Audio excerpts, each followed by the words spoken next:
Welcome back. It's time now for the financial week.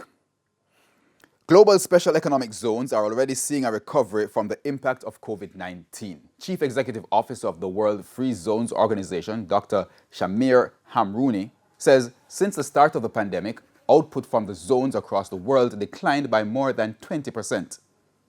We have seen all over the world really somehow between 20 to 30% decrease of economic activities of the zones.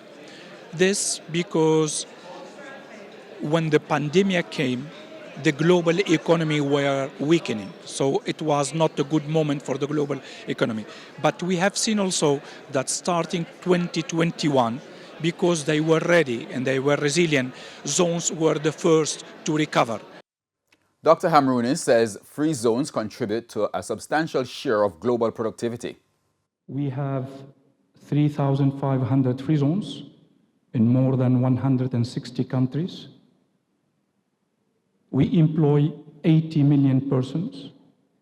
We host 3 million companies, and we contribute to the third of the global trade.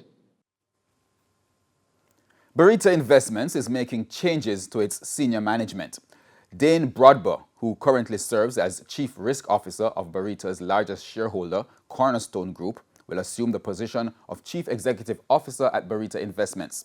He will be in the post on an interim basis effective May 7. Chief Financial Officer of Cornerstone Group, Stephen Philibert, will now be in charge of Burrito's operations. Now, Burrito says the changes are meant to further strengthen its organizational structure and risk management. And that's the Financial Week. News from overseas when we return.